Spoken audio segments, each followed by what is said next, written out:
coordinator of AFA, to give us the rationale and recap of the activities. Irish? Yes, hi, good morning, good afternoon, and good evening to everyone who is attending today's event. So I am honored to be presenting the what has transpired in the past 4 days. So as earlier mentioned, the 5 days Asia Pacific Organization-led Food System Dialogue is a collaborative endeavor of 4 regional and international organizations, AFA, PFON, INOFO, and WFO. So it's been said that the Food System Summit is a people's summit and a solution summit.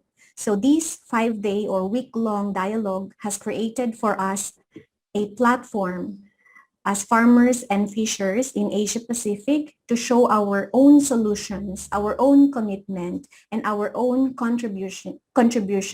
And also, it has created an opportunity for us to amplify our advocacies.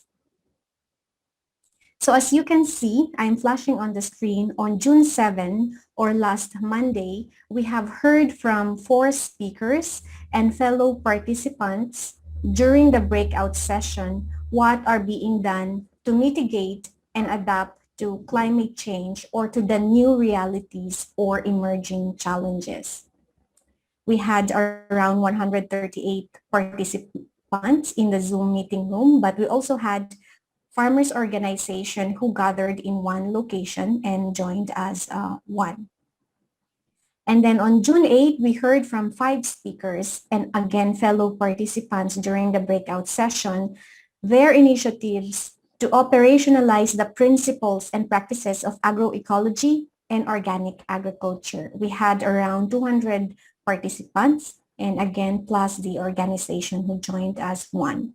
And then on June 9, Wednesday, we had 6 speakers shared about their programs, activities, and achievements to advance sustainable fishing in Asia-Pacific region. And yesterday, June 10, we had 3 speakers that talked about strategies, collective actions, and programs such as cooperative development, farmers-owned enterprises that increase market power of farmers and is an effective mechanism or vehicle to serve their members and consumers. And finally, today, our aim is to consolidate our solutions and recommendations and to secure support and commitment from key stakeholders or institutions that we have today, and we're going to hear from representatives of these key institutions. And we also hope to identify ways to collaborate moving forward. So one example, we heard in the past days that there are initiatives in Asia region that are of interest to those in the Pacific region and vice versa. And today we will also hear from representative of the conveners or the organization, PFON, INOFO, INSE, and AFA, the summary or the conclusion of the past 4 days. And we are also grateful that we are joined by chairs, vice chairs, and members of the Food System Summit Action Track Leadership Team. They'll be sharing their reflections and recommendations. And the second part will be a presentation of the proposed financial investment facility or FO financing model to solicit your recommendation, your insights, and also recommendation from IFAD. So that's the recap of this week-long dialogue. Thank you, Mylene. Thank you very much, Irish. We had really productive sessions in the past 4 days, and I hope that it would also be the same for today's session. So without further ado, let's hear what the key messages and takeaways are that were collected in the sessions from Monday to Thursday. This will be given to us by the lead organizers for each day, starting with Miss Lavinia Kaumaytotoya, Program Manager of the Pacific Islands Farmers Organization Network. Lavinia, take it away. You have 8 minutes. Thank you.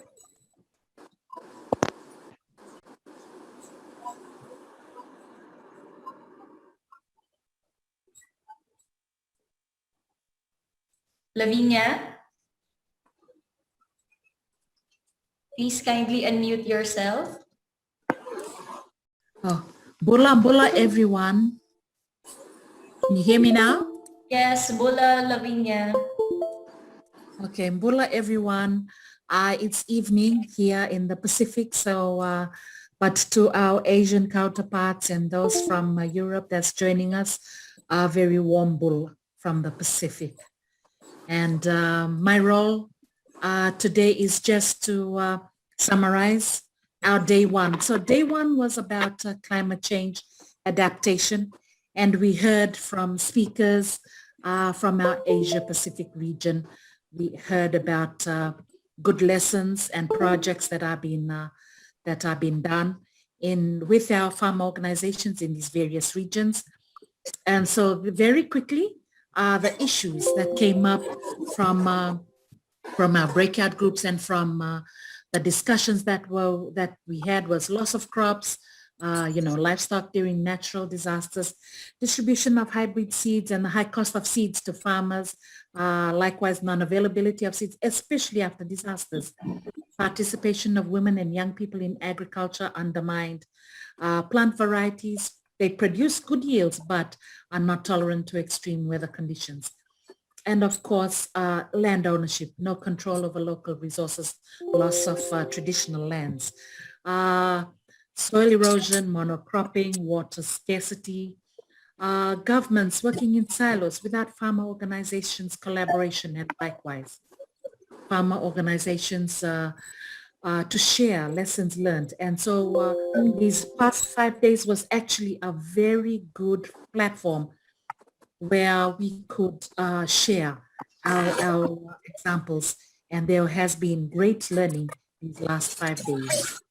Planting of GMOs and the use of herbicides that accelerate soil degradation. Recommendations. Again, these are the voices from our farmers. These are, as Esther nicely put it, nothing about us without us. So these are the farmers, and this is what they said. Traditional food systems that have stood the test of times need to be revived, be weaved with today's sustainable science to allow innovative solutions. Traditional seeds and local food, community-based seed banks to be developed to ensure constant supply of seeds for our farmers.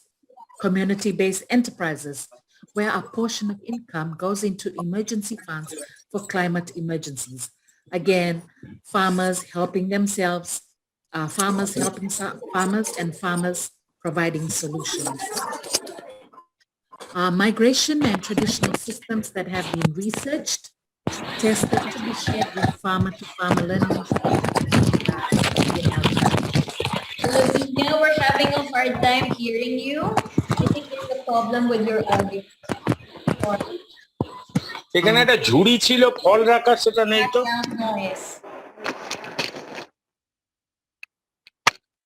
Can you hear me now? Yep, now it's better. I think, okay. I think some people's mics may be on unmute. Yes. So far, okay. Everyone's is unmute. Is on mute. Okay.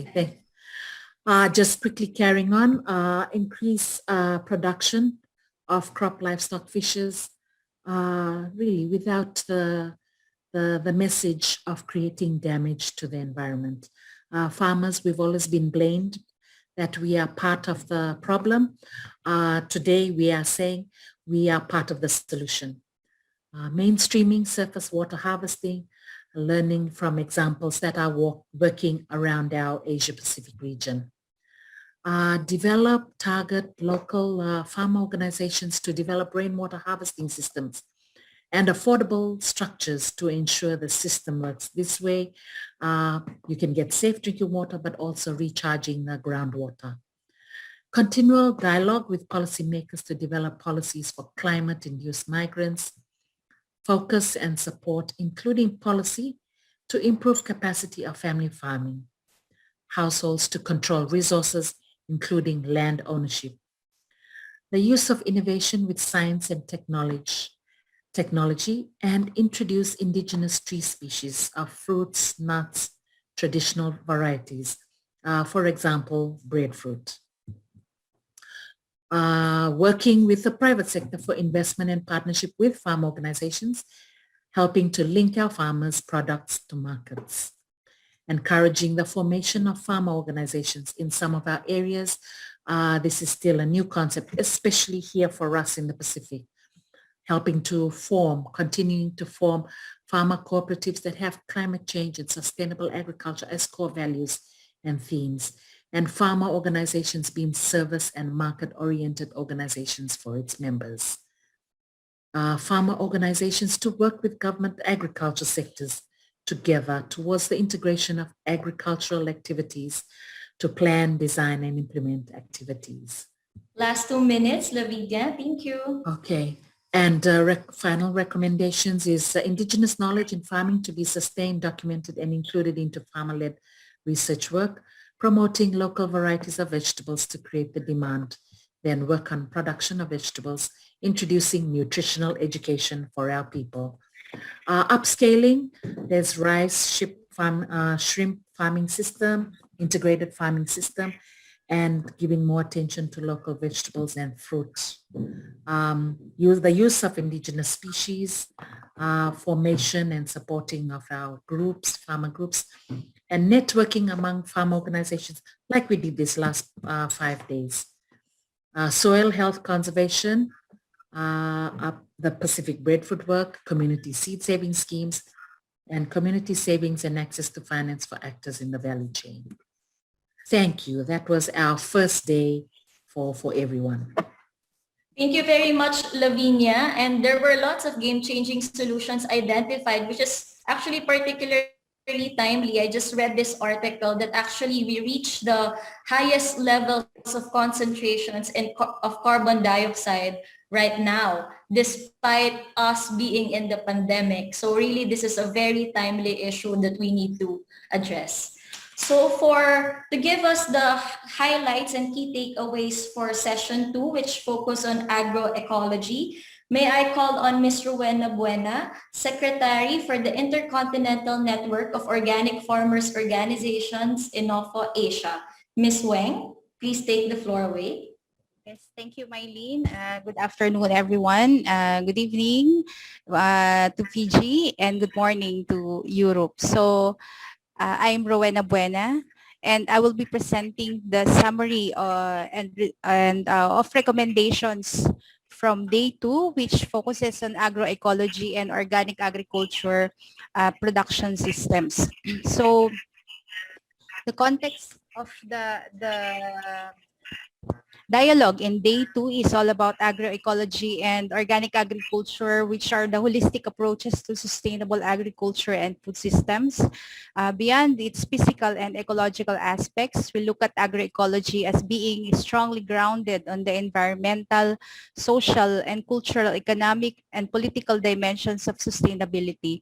Organic agriculture highlights the banning of harmful inputs such as GMO chemical fertilizers and pesticides, which further destroy the already vulnerable integrity of our systems. So the specific challenges, there are a lot of challenges, but we have grouped the challenges into 3 main issues. Number 1 is that we have a lot of small-scale farmers, gardeners, pastoralists, livestock keepers, hunters, gatherers, fishers, forest keepers, and indigenous people who produce at least 70% of world's food. However, they also stay hungry and they have no land. No, so landlessness is a big issue where 85% of farmers have only 2 or less land holding. And we saw that a sustainable food production system also is contributes to climate change, severe soil and biodiversity erosion, and loss of lives and livelihood, which we are experiencing especially in Asia and the Pacific. So the recommendations and policy statements, we also group into several, and then below that recommendation are the upscaling as recommended by the farmer participants in day 2. So for major recommendation, we ask that to put people at the center of the policies, to localize our food systems, build knowledge and skills on traditional and local knowledge, put control of resources at the hands of the food producers to create a sustainable food system. Specifically, sustainable agriculture that is based on local biodiversity and forgotten foods, which are beneficial to poor farmers and should be supported by appropriate policy and regulatory framework. Some of the upscaling activities is, of course, agroecology, the crafting of policies to support agroecology, funding for research, documentation, and dissemination of success stories, and a policy framework that forwards food sovereignty. Farmer-to-farmer exchange, participatory guarantee system, local policies to strengthen organic agriculture and agroecology, the banning of GMOs and harmful pesticides, and protection of our traditional seeds knowledge from biopiracy and patents. Another recommendation is the need for systemic redirection of investment, funding, research and policy towards the needs of small-scale farmers and producers and fishers as well. So we need to focus on the need of the women and youth in training, development, and education, policy and support from production, post-harvest, processing and marketing systems of small-scale producers and cooperatives, and educate and connect food producers to consumers to minimize carbon footprint, and then create appropriate distribution channels such as e-commerce to sell the products of farmers and food producers directly to consumers. Next one is to recognize, uphold, and protect farmers' rights to land, seed, knowledge, and resources, and specifically to exercise of farmers' rights to development and resources for food production and livelihood, while governments ensure that these rights are upheld and protected. Next recommendation is recognition of traditional and local knowledge of farmers and local communities. This should be tapped and work in partnership with formal science and technology. Ways of upscaling is the promotion of and building of sustainable technologies on traditional knowledge, and maximization of new platforms in information communication and education. So that is a summary for day 2, and we also call for the globalization and relocalization of our food systems. Thank you very much, Mylene. Thank you very much, Ms. Weng. And I think I really like the part where you said that we have to put the people at the center of the food systems. So thank you for the recap, for the key takeaways for the second session. Now we move on to the key takeaways and recommendations that were gathered from the third day of our independent dialogue series, which is focused on sustainable fishing. This will be delivered by Ms. Pooja Moitra, Program Officer for Documentation and Research of the Institute for Motivating Self-Employment, or IMSE. Pooja, please take the floor away.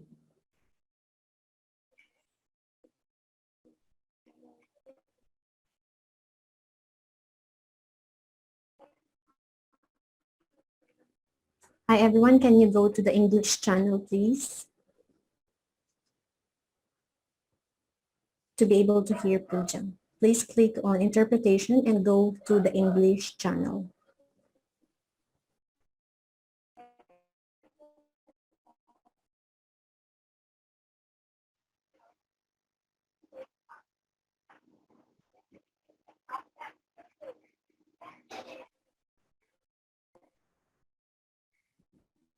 Yes, Pooja, you may start.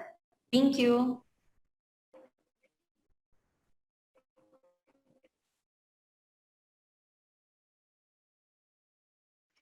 Hello? Hello? Hello? Hello? Hello? Hello? To everyone, please go to the English Hello? channel to be able to hear.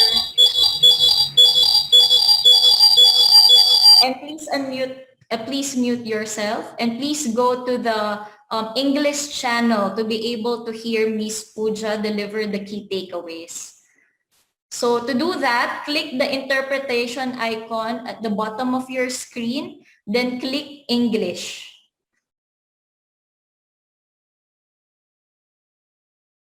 See you all there. Thank you.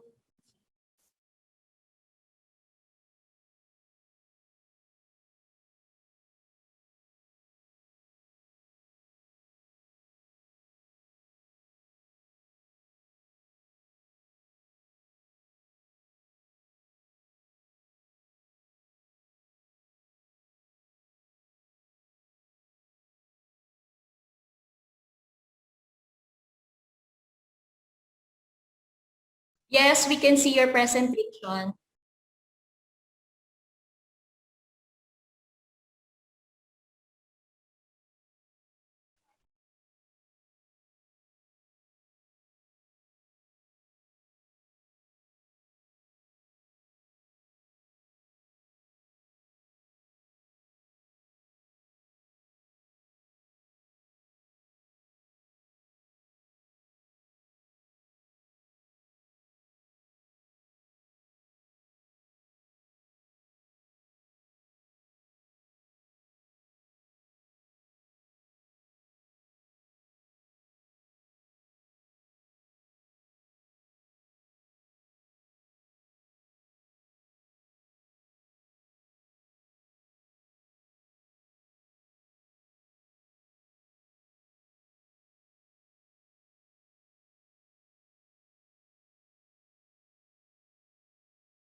Vitamins, minerals. Can you pause Yes. for a while? I think we're having difficulties from our translators who are unable to listen to it even if they are already in the English channel. So, Yeah, it's okay now. Irish, could I'm you ending you. assist? Yeah, it's okay now. I'm ending you. I'm removing you as an interpreter, Pooja. So yeah, it should work now. Okay, so we should go Okay. to the English channel. We should go back to the English channel now. Yes. Right. Yeah, off or English channel. It should be fine. Okay, so everyone please move to the English channel so that we can hear Pooja. Yeah, please go ahead. Thank you.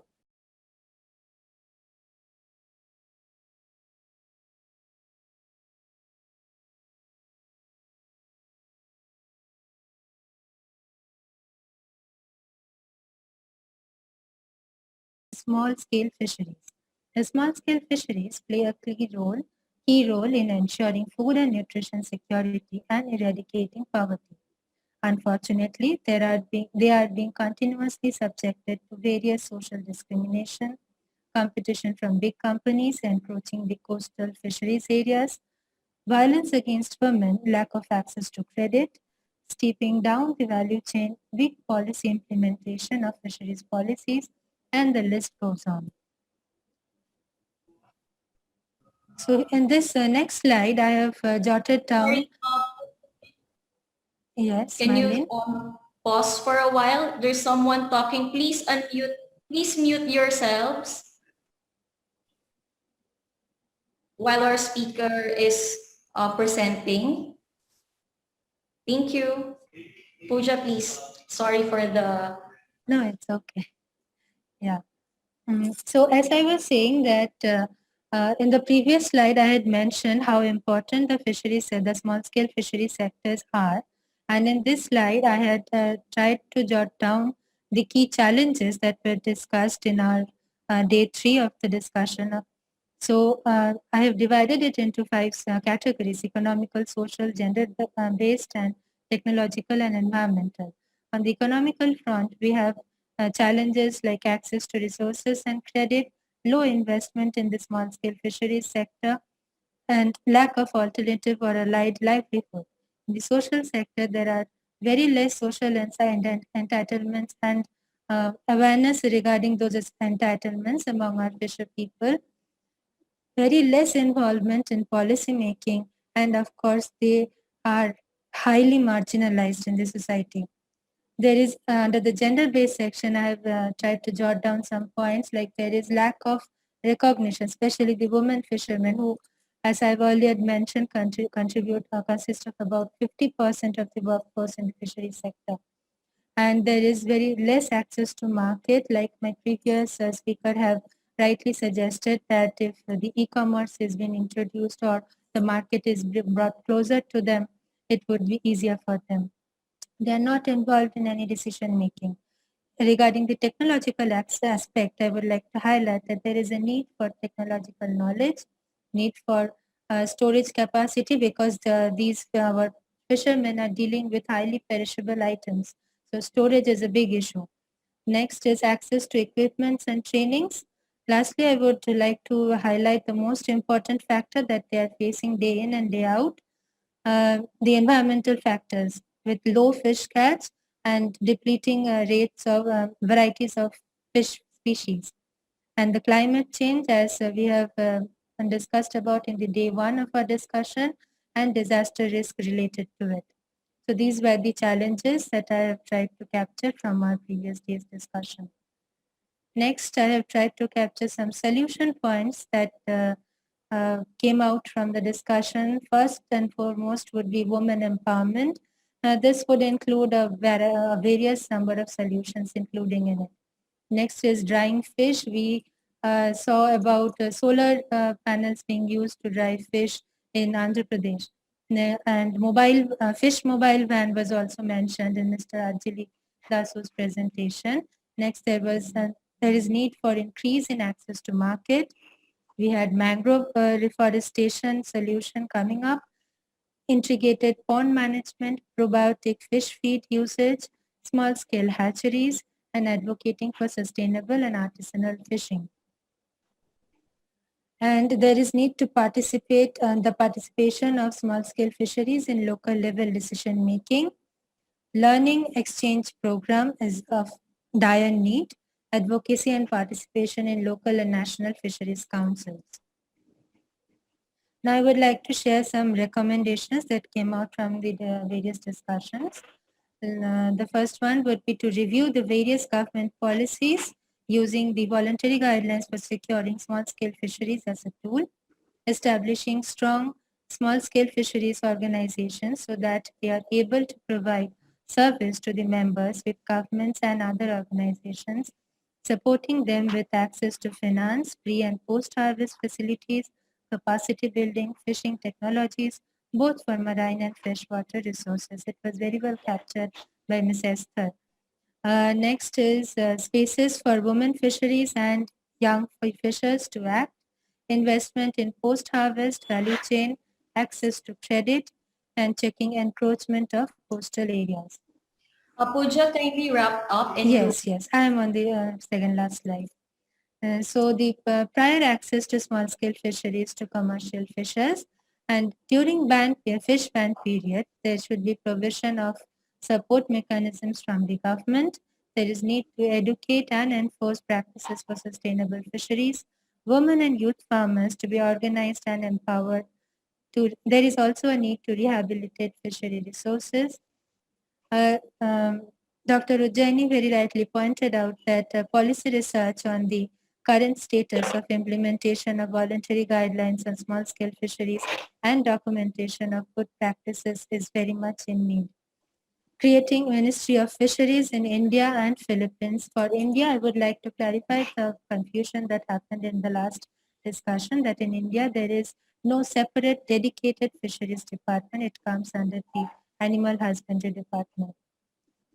Recognize and lastly to recognize the role of small-scale fisheries communities and indigenous people to restore, co-manage, conserve and protect local aquatic and coastal ecosystem.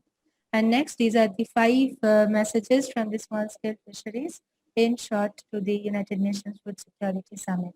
To increase investment in small-scale fisheries, to review the various policies via VGSSF, to recognize the role, providing livelihood protection, and of course, the most important, to promote gender equity and equality in the sector. And yes, here I end my presentation. Thank you. Thank you very much, Puna, and apologies again for the interruptions, but I think everyone would agree and say that it has been a very, you were able to capture the essence of the discussions yet on sustainable fishing last Wednesday. And thank you for really grouping the issues from the social, economic, environmental, etc. So now we move on to the presentation of the key takeaways from the session on increasing the market power of farmers and fishers, which will be delivered by the Business Development Officer of AFA, Ms. Junie Pandel. Junie, take it away. Thank you, Maylene. For the others, while Junie has not yet started, please mute yourself so that we won't have any background noise while the speaker is talking. Thank you. Okay. So, good afternoon, everyone. I am Junie Pandela of Asian Farmers Association, and I'll be presenting the summary and recommendations on increasing market power of farmers, which was discussed and conducted yesterday. So, currently, 80% of the family farmers are living in Asia, wherein 19% produce global food, hence are top exporters of food, but they are regarded as near producers. So that's why we identify different barriers and constraints and challenges that our family farmers are currently facing, and we come up with different strategies which is suitable for them to become one of the major exporters maybe after years. So here is the summary of discussion. We had discussed farmers and cooperative needs, production constraints, value chain barriers, policy environment barriers and issues, market barriers, recommendations, and strategies. So for the farmers and cooperative needs, we have discussed based on the 4 aspects in the enterprise development. So for the operations, we have identified farm production, supply of farm inputs, farm mechanization services, storage and warehouse facilities. And for financing, we also identified farm credit services and the role of financial institutions in providing capitalization for our farmers and cooperatives. And of course, our rural farmer savings. Then for the organization and development, we have identified trainings and seminars to enhance the capacity and knowledge of our family farmers. Then leadership in the farming community, social activities to uplift quality of life. And last, for the marketing, transportation and logistics, innovation or the importance of value addition and quality on the products and harvest of our farmers, and gap on the demand and supply, and last, the digitalization or e-commerce and importance of branding. So for the production constraints, we have five major identified constraints, which was also discussed during the breakout session from South Asia, Southeast Asia, East and Central Asia, and the Pacific. So for the first production constraints, we identified land security and farming techniques and methodology. So for farming techniques and methodology, it pertains to the resiliency and suitability of the farming techniques and seeds that to be used for more effective farming. So in addition with that, we also identify or consider the importance of organic farming or organic agriculture that also gives a major impact to our farmers. So for some countries, they are experiencing expensive organic inputs. That's why they are limited to do organic agriculture instead of they are limited to do organic agriculture. Then for climate change, this pertains to the adaptation and resiliency in terms of typhoons and calamities. So it was also discussed by one of our participants that in terms of adaptation for the climate change, we need to specify what type of seeds is suitable in the soil to prevent damage. Then next is high production cost and low selling price. So this one is very common to all the participants, and sometimes quality of the harvest is being compromised. Then last is access to financing and other production support. So this one is the utilization of resources. Sometimes, most of the time requires capital. But since most of our farmers cannot access financing, so it is considered one of their major constraints in terms of production. So next is we also identify the barriers in terms of value chain or value addition. So first is the individual versus collective enterprise, or we commonly known as cooperatives or formulation of cooperatives. Then lack of quality production, then access to advanced technology. So under this part, it will also help on the transformation of raw materials or raw produce of our farmers into high selling price products. And also it will help us lessen the spoilage rate of highly perishable goods, and farmers can also produce more volume. So Julie, can next, you wrap up in 3 minutes? Thank you. okay, thank you. Okay, next is access to information, of course, about knowledge on the innovation and value addition. And last is they are currently experiencing limited infrastructure for processing centers, which sometimes one of the requirements in securing different permits and licenses to enter a larger market. So for the policy, environment, and barriers issues, these were identified: tariff, taxes, barriers, import and export quotas, trade rules and regulations, cooperative policy and regulatory issues, farmers and fisheries, and access to credit and investment. For market barriers, we identified middlemen or the intermediaries as one of the main constraints from between farmer and market. Next is access to market, volatility in market price or price stabilization, innovation, adaptation, lack of marketing skills, and requirements and processes of licenses and permit, like access to organic agriculture, and last is access to financing.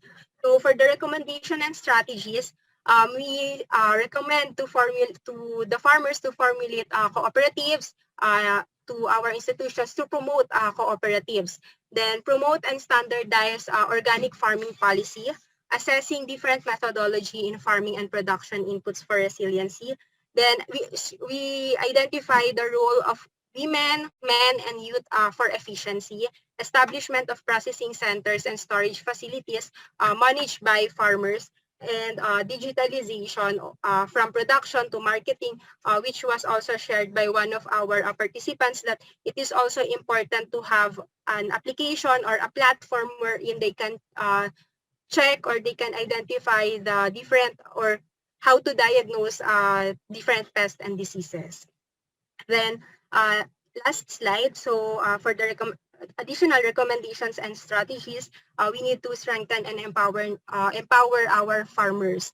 The knowledge and awareness in demand and supply, market positioning, wherein market offers a high buying price, but with minimum volume requirement and high quality product.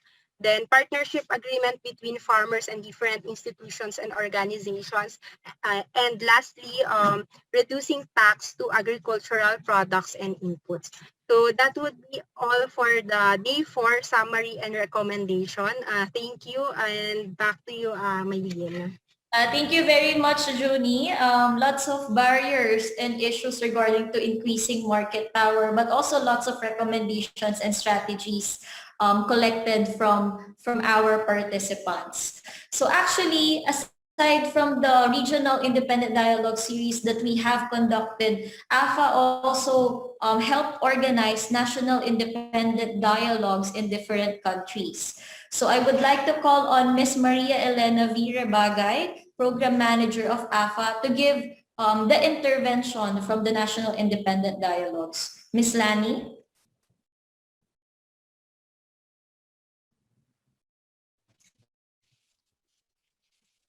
Yes, Bula and Namaste. Good day, everyone. May I just share some of the key points, from the National Independent Dialogue, as well as perhaps pick up common threads that binds the conversation from day 1 until now. So may I share my screen?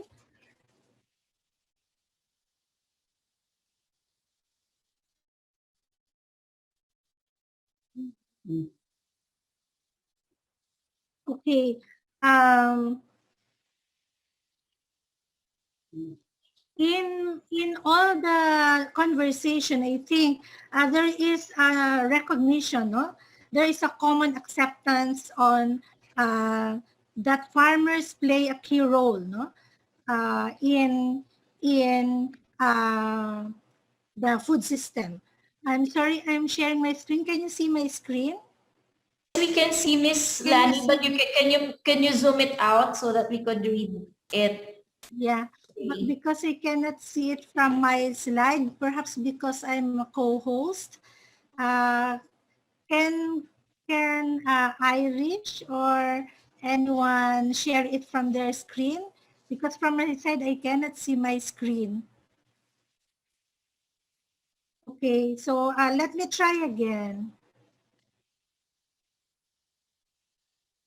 Okay. Okay, so in all the conversation we have, We cannot see your screen, Ms. Lani. Yes. I can. Okay. So, okay. You can see now? It's loading still.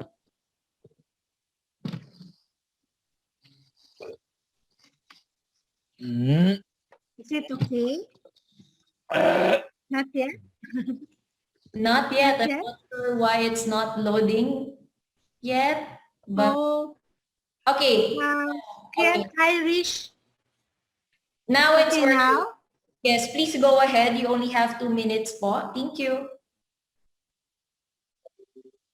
Okay, thank you very much, Mylene. So I just want to point out what are the common themes coming out from the national conversation and also from the different conversation from day 1 to day 4. We noted that everyone have a recognition of the central role of family farmers in food system. However, the big question is how do we unleash these potentials of the family farmers? One of the response from all this conversation is through the family farmers organization.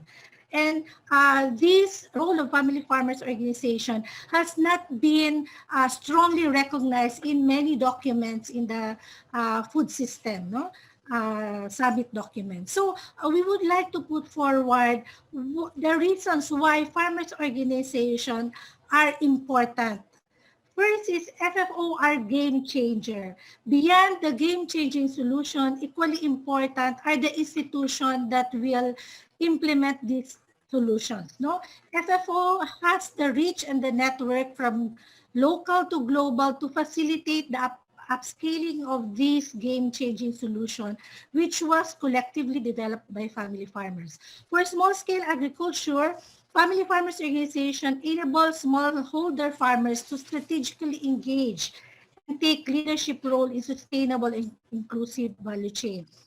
Family farmers organization become more relevant as FFO move to higher level of value chain, as well as in policy making beyond the boundaries of their communities. Second, FFO are accelerators of SDG. Many family farmers are poor due to various market failures.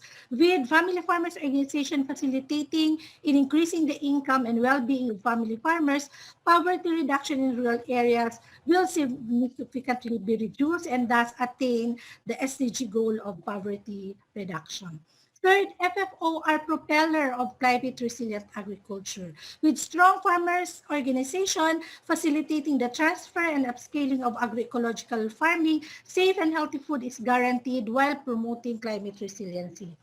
In all these three reasons, we can see in various studies, both those commissioned by IFA, that maturity and sustainability of this family farmers organization is very closely associated with increased benefit of smallholder. In addition, membership in family organization was associated with positive effects on income. This was one of the major findings of CERES 2030.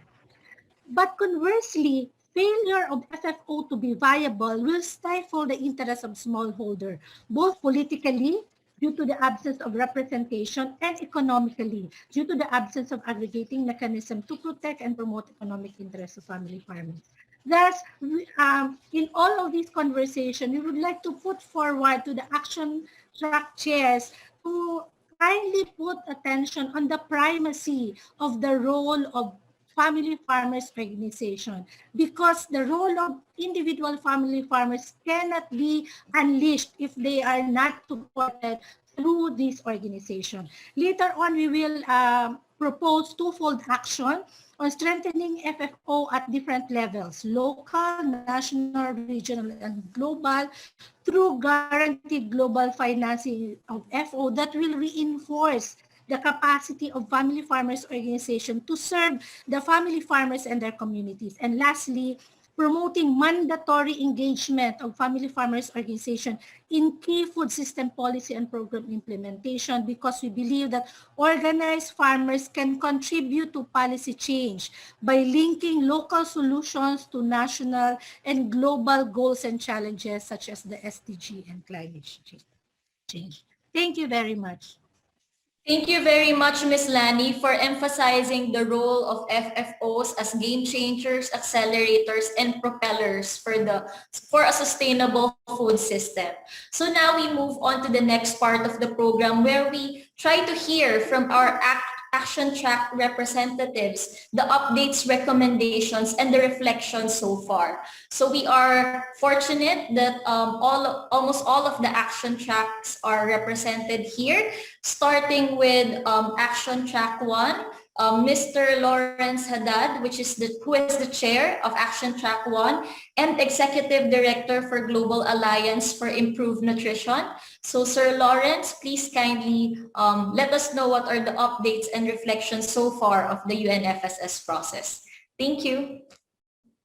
Thank you, and I'm so pleased to be here. Thank you for inviting me. Thank you to Esther and the team and all the organizers for doing that. I'm delighted to be here.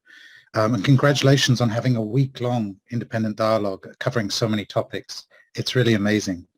I wanted to give you a very quick update of where Action Track 1 is. This is ensuring access to safe and nutritious food for all, and we have 3 three action areas. One area is ending hunger. The second one is making nutritious food more available to everybody. And the third one is around food safety, making food safer. And I want to focus on the first bucket. Not that it's the only one that's important for smallholder farmers, but I think it's most focused on smallholder farmers. So the first bucket of solution clusters, where all the action tracks have boiled down, we've gotten, I think each action track got maybe 200 or 300, maybe more, 400 ideas from in the last 6 months. We've boiled, for action track 1, we've boiled those 400 ideas down into about 40 game changers, and now we're boiling them down even further into 12 clusters of those game changers. So there are 12 so-called solution clusters. And I want to tell you about 3 of them very briefly in the hunger area. So the first one is actually about empowering and equipping farmers, smallholder farmers, small producers,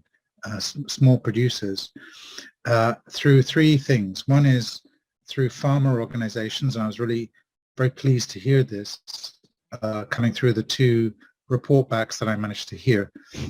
Working closely with Action Track 4, who's actually leading this area, but we've got a close watch on it, because I think farmer organizations are so critical, because smallholder farmers really lack political and economic power, and the more they can combine in coalitions and associations and networks to speak, as I think the previous speaker Lani said, to accelerate, to amplify, and to be a propeller, they can begin to throw their weight around when they negotiate with other powerful players in food value chains, domestic and international. So I think farmer organizations and producer organizations are absolutely critical.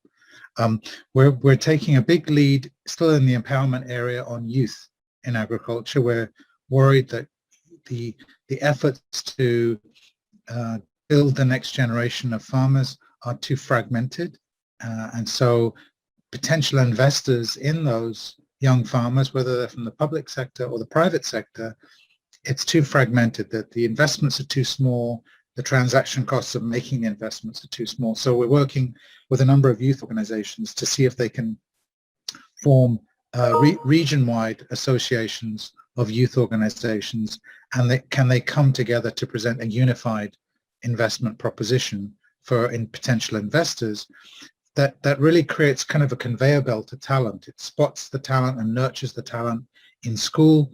It keeps it going through college, if there is college, and it helps it get to the startup phase and the small and medium producer and enterprise phase.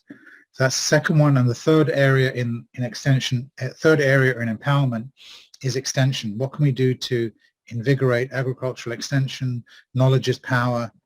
Farmers have a lot of knowledge and a lot of wisdom. How do we collectivize that, make that more available? How do we inject new perspectives? And how do we get even smallholder, poorer farmers the best possible knowledge that we can, so that they can avail themselves of the right technology and inputs? The second area is around inclusion. So the first area was empowerment.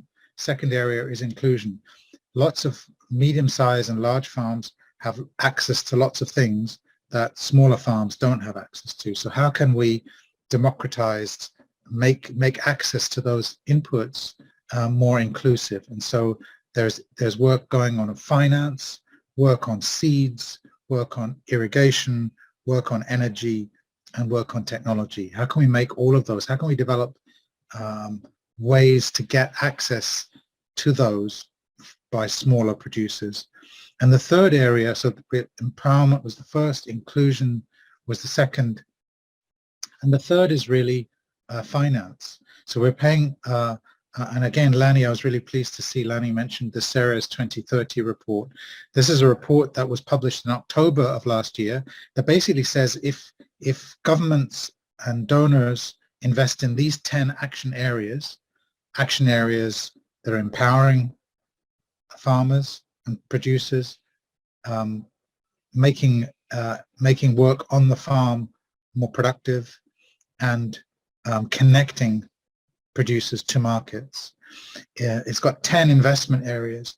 And at the moment, all of those investment areas are targeted to governments and donors. And so we're doing a lot of lobbying with governments and donors, but we're also doing a lot of lobbying to businesses, because we feel that businesses can play a role, not to give money to the effort, but to align their activities, their operations with these 10 areas. These 10 areas are scientifically evidence-driven areas that tell us if we do these 10 things, we will drive hunger down, we will double the income of 545 million small producers, we will generate, we will crowd in the same amount of local private investment for local consumption or local production. So we're getting companies to sign a pledge that says they will align their activities with at least 2 or 3 of these 10 areas in the CERES 2030.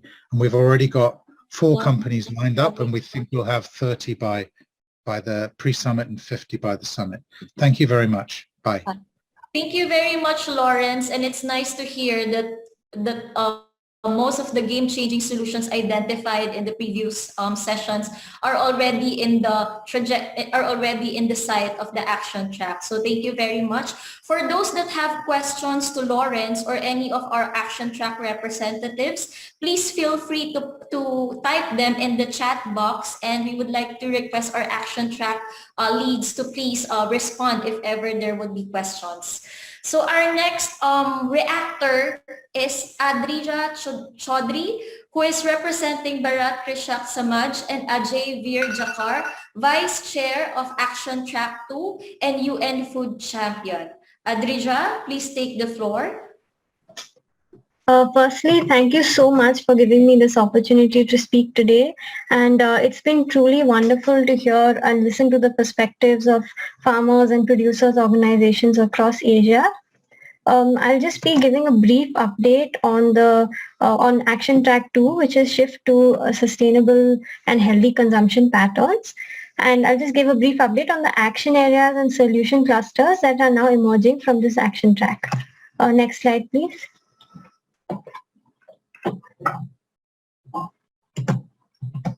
So as you can see, the process of developing these game-changing propositions began with ideas that were sourced from the public access surveys.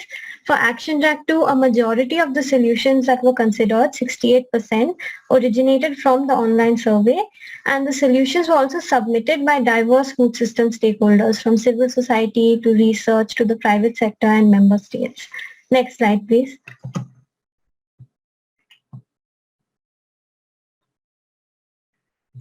So these propositions have so far coalesced into 2 main action areas. Action Area 2.1, which focuses on enabling and encouraging people to enjoy healthy, sustainable diets, and Action Area 2.2, which calls for slashing food loss and waste and transitioning to a circular economy. And the solutions under each action area have also been categorized into solution clusters.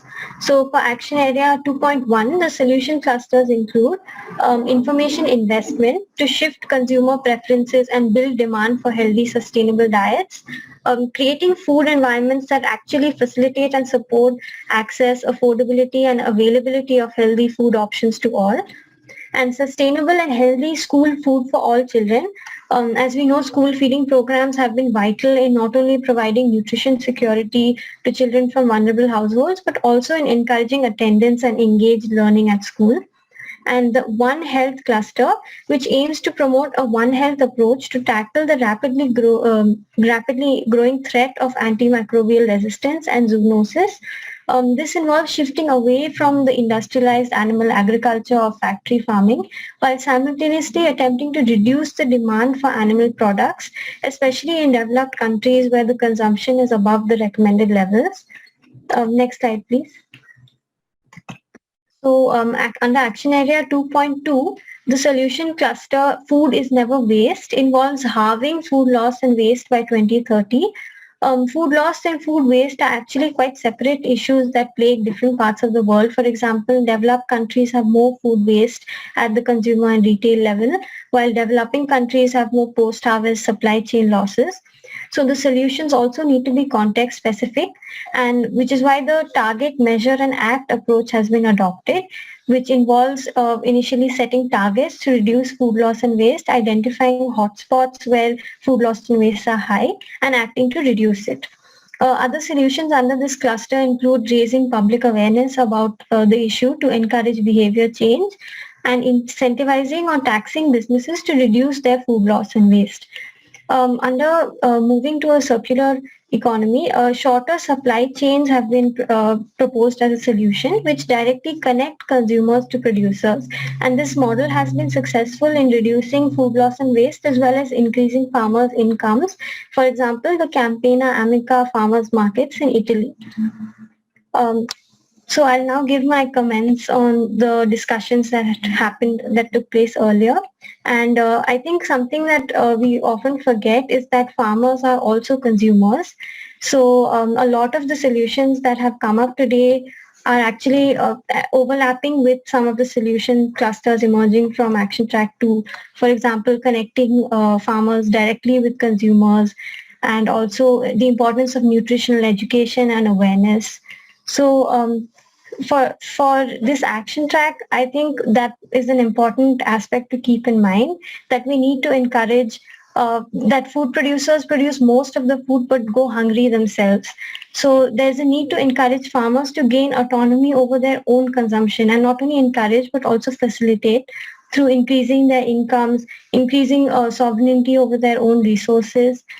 And I believe the other action tracks, especially Action Track 3 and 4, have already introduced a lot of solutions that are around these areas.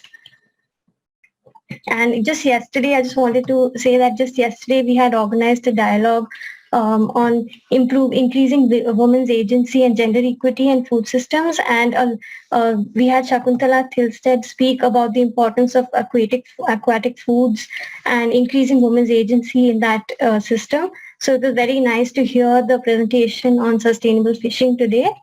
And also a lot of the discussions we had yesterday relate very closely to farmers' concerns as well. For example, collectivization, which is something that applies to both women as well as farmers and producers, and connecting them with markets and farmer producers organizations or self-help groups, which can apply to both women and farmers.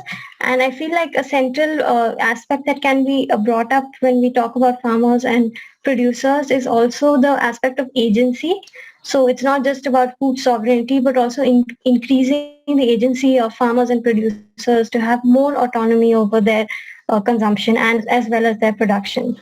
So thank you very much for having me here. Thank you very much, and thank you for closing with that statement about needing to emphasize the need for agency for our farmers and our farm producers. So thank you very much, Adrija. So our next reactor is from Action Track 4.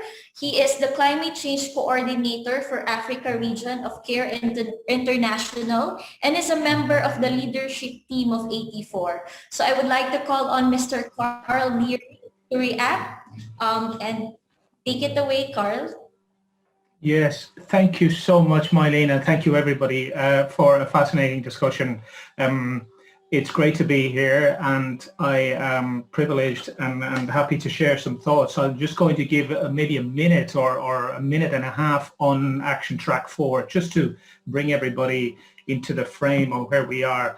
We also have 3 action areas. Excuse me. Action Track 4, by the way, is advancing equitable livelihoods. And the 3 action areas that we have are rebalancing agency. So Mylene, to your point, and to the previous point from Action Track 2, agency is central to Action Track 4 because we've got an entire action area focused on the issue of rebalancing agency and addressing the power dynamics in food systems.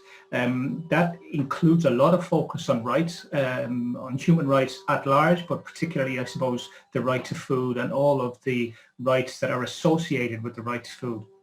It also has a focus on strengthening capacities, so everything to do with knowledge generation, knowledge management for building capacities of small-scale producers. That's another cluster. And then a big cluster of work is around gender transformative approaches. So that's one of the themes that came out in all of the presentations just this morning, the importance of gender and women's empowerment. And we've got several solutions focusing on that, addressing the social norms and barriers that women in food systems face, but also the institutional and structural barriers that are embedded in food systems and in the governance of food systems.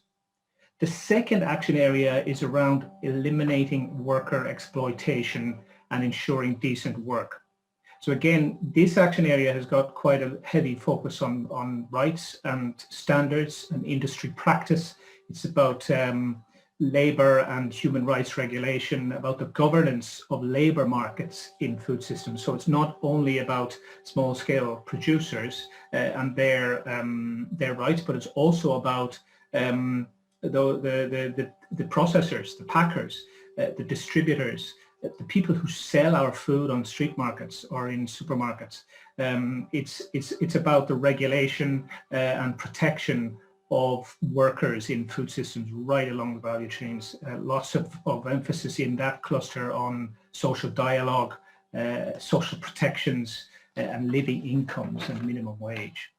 The third area then is localizing food systems, and this is what I've heard this morning a lot. It's around the investment issues for that farmers need, access to inputs, to digital technology, driving local and regional purchase of foods, and also livelihood diversification and encouraging rural development at large.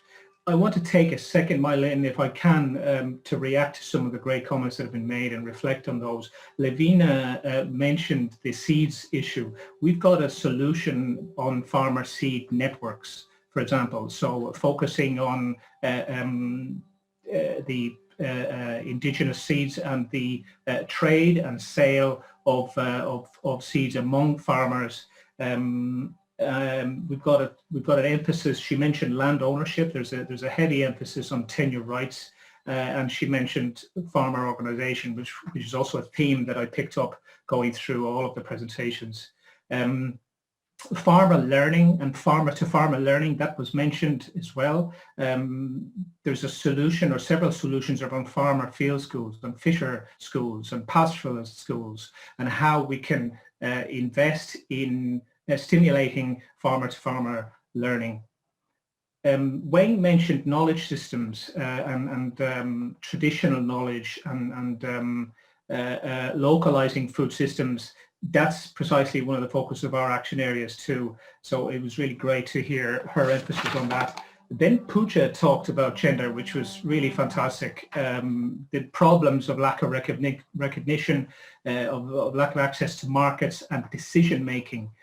This is really, really important, and our action track has a heavy emphasis on addressing social norms and barriers, and that's at a household level. That's about intimate partner relations. That's about redressing some of those really stubborn, complicated social norms that prevent women from accessing markets and decision-making positions. Junie mentioned access to information. That's also part of the challenge, and we've got solutions around social learning and investing in farmer-led research.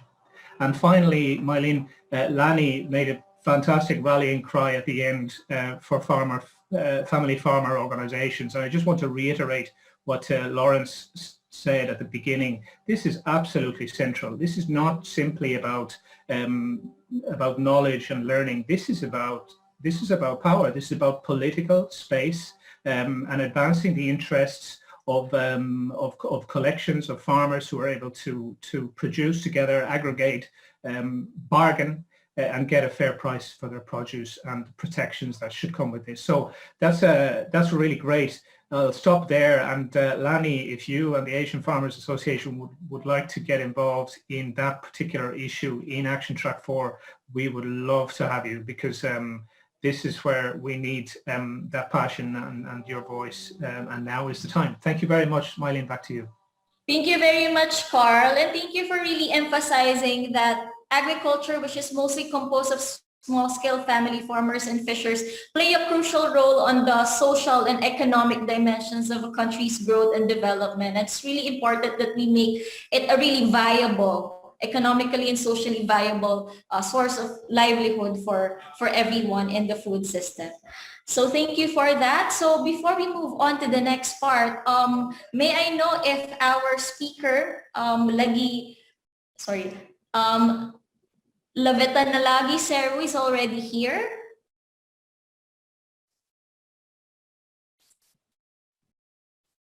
Okay, I don't see Laveta Nalagi in the participants list. So again, if you have any questions directed to our speakers, Lawrence, Adrija, and Carl, please feel free to use the chat box so that they could respond to you directly. And without further ado, let's move on to the second part of our program, which is actually sort of a continuation of the intervention that Ms. Lani Rebagay had a while ago, which would focus on how can we strengthen family farmer organizations to be accelerators, to be game changers towards a sustainable food system. So without further ado, I would like to call on Ms. Lani to continue her presentation. Ms. Lani, take it away.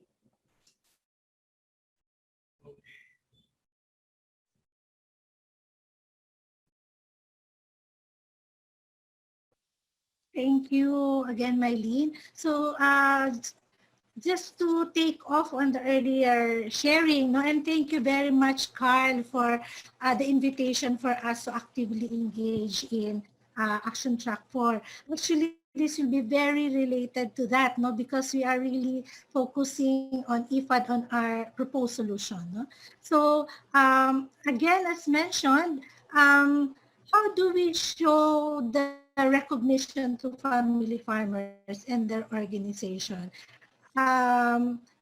As we recognize their central role in the food system, the next important concern is how do we translate this recognition in operational terms? So we have this proposal.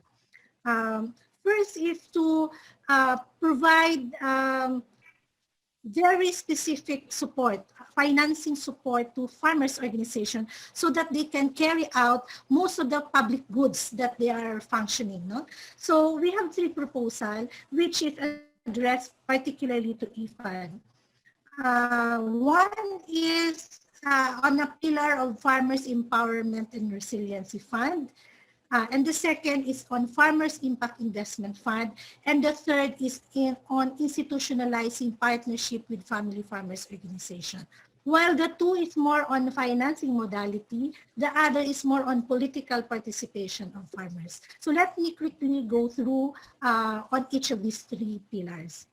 The first action track that we are proposing to operationalize the support for farmers is to establish a Farmers Resiliency Trust Fund for transformative food system. In doing this, specifically, we suggest to have a grant facility supported by various partners, EU and other donor foreign aid partners, and lodge it at IFAD. Why in IFAD? Because we see that IFAD is a UN institution focusing on financing. And as of now, we see that IFAD is only have guaranteed funding for governments, but not to farmers' organization. So we would like to propose a permanent grant facility within IFAD, a specific unit in IFAD to manage the trust fund, ensuring that the fund generates enough interest which can be used to finance grant projects.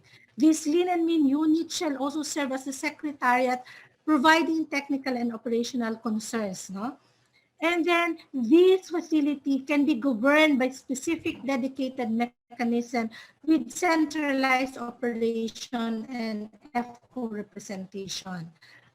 This can be a global council with representation from the global FAFO because we appreciate that IFAD has this mechanism for engaging global farmers organization. And perhaps there can be a 50-50 representation, which this global council can be tasked to oversee the growth and performance of the trust fund, including risk management, and also to allocate the resources across region equitably. From our side, from Asia, we would like to put forward that most of the production and also the poverty is coming from our region. So we also would like to see an equitable allocation of resources in Asia Pacific. Aside from our global council, we see that this governance mechanism would also have a regional council, no? With representation from regional farmers organization. And this facility can support eligible projects from institutional capacity building of FOs so that they can improve their economic services to members, so that more farmers can be encouraged to become part of family farmers organization. And also to support agri-based enterprises managed by farmers organization, agricultural cooperative, regional farmers organization, and also support for policy engagement of farmers at all levels, and empowerment of rural women as they engage in inclusive food value chain, attracting youth in agriculture, climate resiliency to support sustainable agri-food production, and also address disaster during calamities in their communities, knowledge management, and farmers innovation, like providing piloting support, no, for farmers to go into new and innovative practices. So that's the first action, establish that resiliency trust fund, which is a grant facility, and make it as a permanent window within IFAD, so that IFAD will not only cater to governments, but also to family farmers organization. The second is another window, but this is not a grant.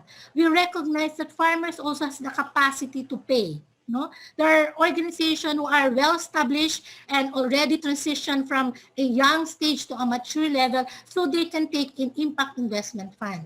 So we also would like also to propose IFAD to champion having this impact investment fund for farmers lodged at IFAD. And then IFAD in this window can link impact investors with qualified FOs and agricultural cooperatives and manage the call for agri-food impact investments, and act as a secretariat to take charge of technical and operational concerns. The governance of this impact investment facility can also heavily draw the participation of farmers organization, both a global council and also a regional council with strong farmers participation. And eligible project costs can be also similar, but the difference is this can be on a soft loan, because the farmers who are capable to pay will be willing to pay as part of their showing of care and concern to other farmers. Lastly, we recognize that beyond the operational support, we also need an institutionalized partnership, no, of FOs in various mechanisms tasked to formulate and review policies and programs on FSS, no, and SDGs. By support institutionalized participation, we mean support both financial and technical, no, that will allow meaningful participation of FOs. In many of these UN discussion, usually farmers organizations are left behind because it's a very fast-paced discussion, and most of the documents are in English and very voluminous, and their big groups are supported with well-oiled with research groups, no? But farmers do not have that capacity. Translation is a barrier. Language is a barrier. So if our participation is institutionalized, these areas should also be supported. And lastly, we also see that the partnership with farmers can be enhanced and expanded in the spirit of a principled producer public-private partnership, ensuring equitable sharing of both risk and benefits. So these are our concrete proposals on how FOs can be recognized, no? Not only in documents, but also in operationalizing and in helping FOs to be vehicle for aggregating the voices to allow strong negotiation, so that voices and solutions that are responsive on the situation of the producers, food producers can be heard, as well as the innovative solutions can also be piloted and strengthened. So thank you very much. Thank you very much, Ms. Lani, for putting forward a concrete or tangible proposals on how we can strengthen or help our family farmers or farmers organization in realizing their role in the local, in sustainable food systems. So for those who have questions on the proposal that was put forward by Ms. Lani, please feel free to use the chat box to raise your questions, comments, or inputs. In the meantime, for those who are asking for the copies of the presentation for today's session, yes, it will be disseminated to all participants who attended the session through AFA's website. So we will be sending you an email with the link to the AFA webpage where the presentations are stored or saved.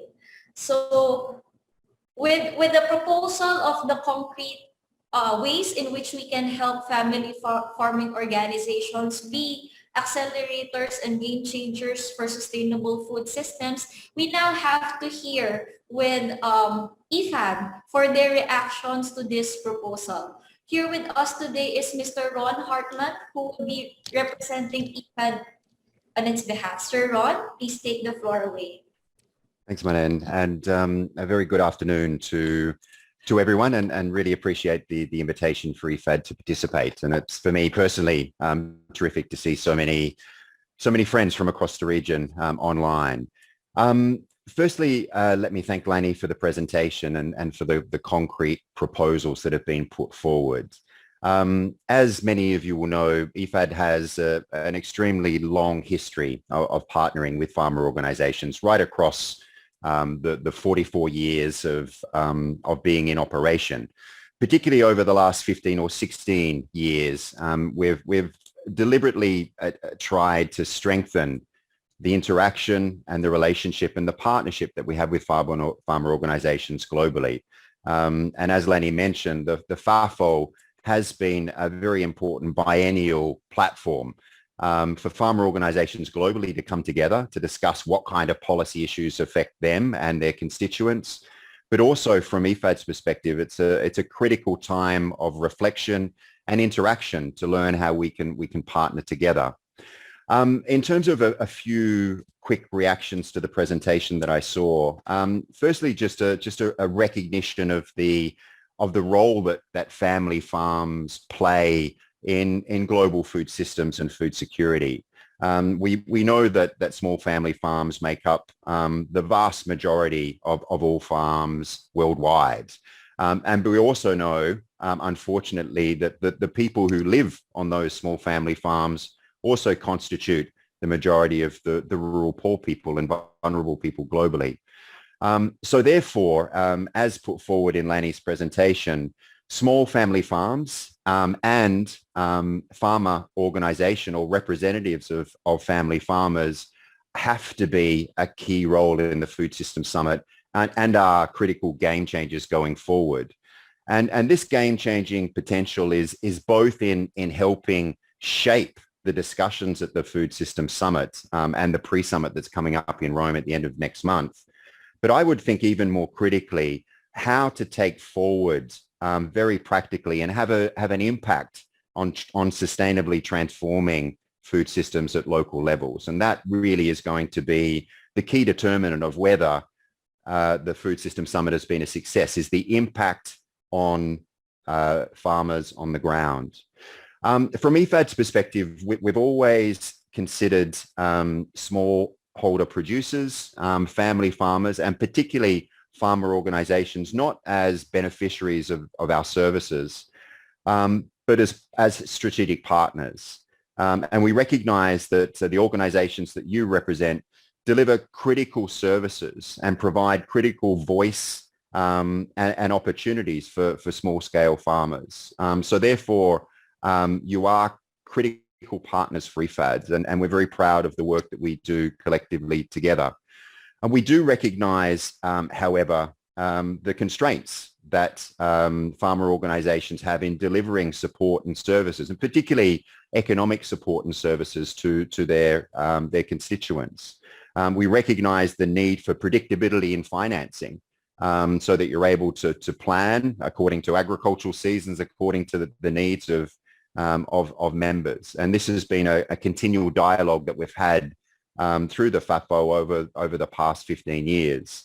We also recognize the need to strengthen the capacity of farmer organizations, and particularly family farming organizations globally, but also within Asia and the Pacific.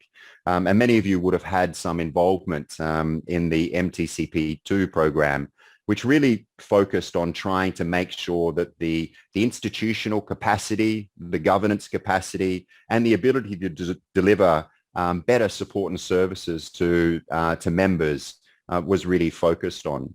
Out of this also, there was some focus on the sustainability and the financing aspects of how farmer organizations are able to deliver support and services. And this is still very much work in progress, and we recognize that. So I guess in summary on the presentation itself, we recognize, as I said before, that farmer organizations are critical for the Food System Summit as game changers themselves. We also recognize that there are very few multilateral sources of funding for farmer organizations.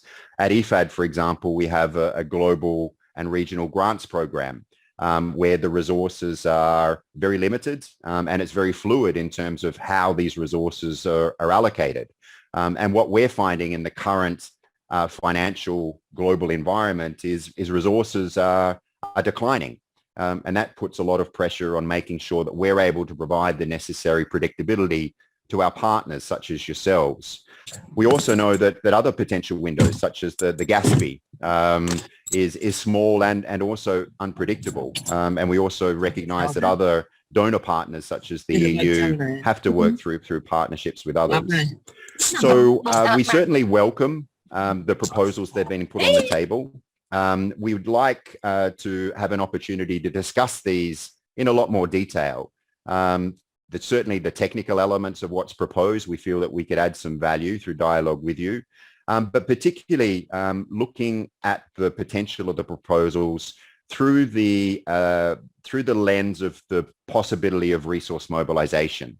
One issue of concern that I have personally is that there has been a little bit of an acceleration of different instruments, different funding proposals that are emerging.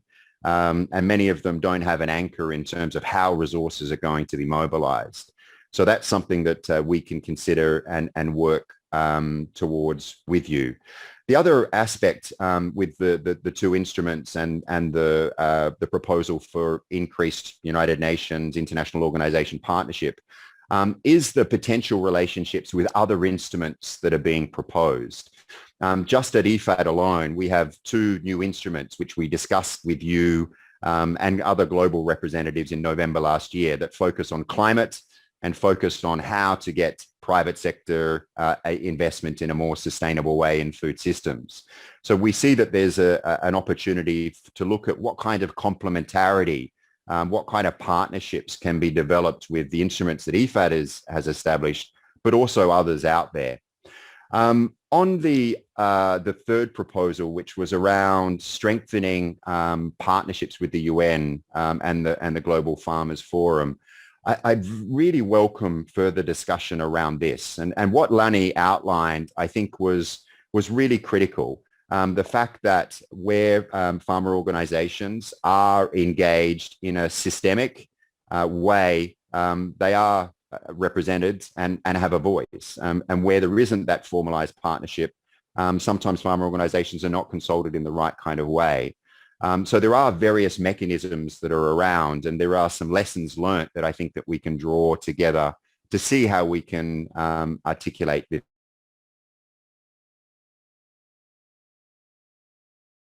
Is certainly for us, we would invite AFA and the representatives here today to further develop the proposals. We'd welcome an opportunity to work with you on those proposals. And we'd very much encourage that the dialogue could be taken forward within the context of the pre-Food System Summit, which is coming up at the end of July this year. So we very much look forward to continue our relationship and continue to work with you on these fronts. Over. Thank you very much, Ron, and for being open to the idea of discussing ways to move these proposals forward. So really appreciate the openness that IFAD had in participating in this independent dialogue and also identifying concrete steps on how to involve and engage farmers' organization in this discussion. So we do have a bit of time, so we can open the floor for 1 to 2 participants now who would like to comment or suggest or make suggestions to the proposal or presentation made by Ms. Rebagay of AFA. So for those who are interested to take on the floor, please feel free to click on the raise hand button so that I can see you and I can acknowledge you.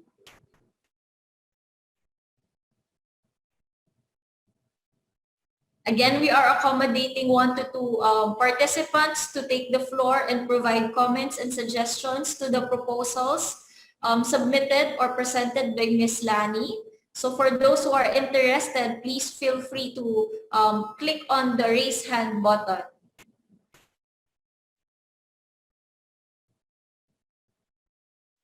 Okay, so far no takers. Perhaps we're still thinking it over. So later, if you have any suggestions or comments, please feel free to use the chat box so that we'll be able to integrate your comments to the revisions of the document. Now we move on to the next part of our program where we summarize the discussions that we've had. I'd like to call on Ms. Lavinia Kumatotoya, Program Manager of PFON, to give us the summary of discussions. Lavinia, take it away.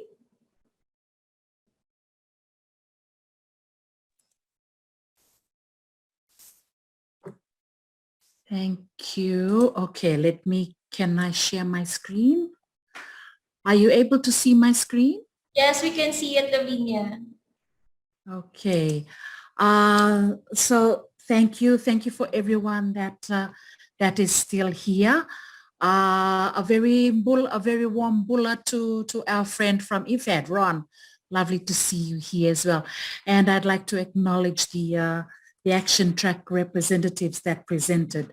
So this very quickly, we're very excited to hear from our action track representatives the recommendations that each of us discussed and